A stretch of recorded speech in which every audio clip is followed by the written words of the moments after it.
সবচেয়ে বিচারকের বিচারক হচ্ছেন আল্লাহ। আল্লাহ পাক বলছেন আলাইহিসসালামু বিআহকামিল হাকিমিন। বিচারকদের উত্তম বিচারক কি আল্লাহ রাব্বুল আলামিন। সবচেয়ে উত্তম বিচারক হচ্ছেন আল্লাহ। প্রিয় হাজিরিন, দুনিয়ার মধ্যে বিচারকের কাকড়া সাক্ষী বলা হয়, অনেক কিছু প্রয়োজন হয়, তথ্য সংগ্রহ করা হয়, সাক্ষী লাগে। কিন্তু আল্লাহর আদালতে যখন বিচার হবে, আল্লাহ মুখ বন্ধ করে দেবেন, আর সাক্ষী দিবে, পা সাক্ষী দিয়ে দিবে। এই জন্য যখন বিচারকের যখন দায়িত্ব আসবে, তখন অবশ্যই সত্য মিথ্যা সব কিছু যাচাই করে, যা সত্য হবে সত্যের পক্ষে ফয়সালা দিতে হবে। নবীজি সাল্লাল্লাহু আলাইহি ওয়াসাল্লাম বলেছেন, তিন প্রকার বিচারক, বিচারকের মধ্যে দুই প্রকার জাহান্নামে যাবে, আর এক প্রকার বিচারক জান্নাতে যাবে। নবীজি বলেছেন, একজন মাত্র বেহেশতে যেতে পারবে, আর অপর দুইজন জাহান্নামে যেতে বাধ্য হবে। যে বিচারক বেহেশতে যাবে সে এমন ব্যক্তি যে প্রকৃত সত্যকে জানতে পেরেছে, তখন যে বিচার ফয়সালা করেছে।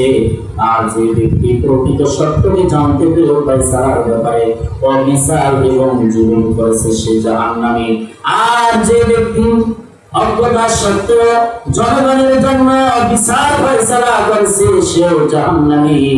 নবীজি বলেছেন, তিন প্রকার বিচারকের মধ্যে দুই প্রকার হবে জাহান্নামী, আর এক প্রকার বিচারক হবে জান্নাতি। যে ওই প্রকার বিচারক আছে যে সব কিছু শোনার পরে সত্যের উপর পথের পক্ষে রায় দিয়েছেন, সেই প্রকার বিচারক হবে জান্নাতি। প্রিয় হাজিরিন, ওমর রাদিয়াল্লাহু তাআলা আনহুর কাছে একটা বিচারের সানি আসলো। হযরত ওমরকে বলা হলো, ওমর তুমি একটা বিচার ফয়সালা করে দাও। ওমর রাদিয়াল্লাহু তাআলা আনহু বললেন, প্রথম বিচার কে করেছেন?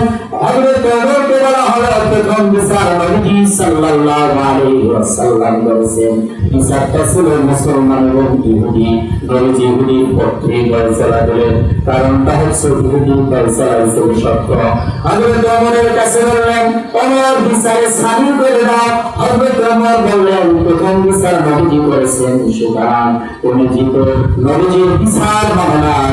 হযরত ওমর ঘর থেকে তরবারি নিয়ে এসে তার মাথাটা আলাদা করে দিয়ে দিলেন। আল্লাহ রাব্বুল আলামিন সঙ্গে সঙ্গে নবীজির শানে পবিত্র কোরআনুল কারীমের আয়াত নাযিল করে দিলেন, ফালা ওয়া রাব্বিকা লা ইউমিনুনা হাত্তা ইউহাক্কিমুকা ফীমা শাজারা বাইনাহুম সুম্মা লা ইয়াজিদু ফী আনফুসিহিম হারাজান মিম্মা কাদাইতা ওয়া ইউসাল্লিমু তাসলিমা।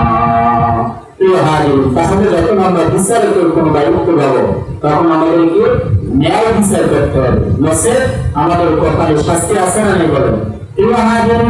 বর্তমান সিচুয়েশনে দেখা যায় যে যদি কোনো দলের লোক যদি ধরা হয়, স্যার আপনার দলের লোক ধরা হয়েছে অস্ত্র সত্তায়, বলে যে অস্ত্র সত্তায় তাকে জামিন দিয়ে দাও, এরকম আছে না নাই বলেন। যদি সত্যের পক্ষে যদি আমরা চাই, তাহলে বিচারক যদি সত্য হয়, তাহলে দেশটা শান্তির মধ্যে চলবে। প্রিয় হাজির, কয়েকদিন আগের ঘটনা, একটা শিশু সন্তান তাকে হত্যা করে মসজিদে ছাদের উপরে রাখা হয়েছিল। তার মা এবং তার চাচা সহ দুজনে মিলে মসজিদের ছাদে দোতলার উপর রাখছিল। সেখানকার মসজিদের ইমাম এবং মুয়াজ্জিনকে গ্রেফতার করে ইমামকে 3 দিনের ইমাম এবং মুয়াজ্জিনকে 2 দিনের ইমাম মঞ্জুর করেছেন। ঘটনা সত্য যাচাই করে দেখা গেল ইমাম মুয়াজ্জিন নির্দোষ ছিল, দোষী হয়েছিল মেয়ের মা এবং মেয়ের চাচা।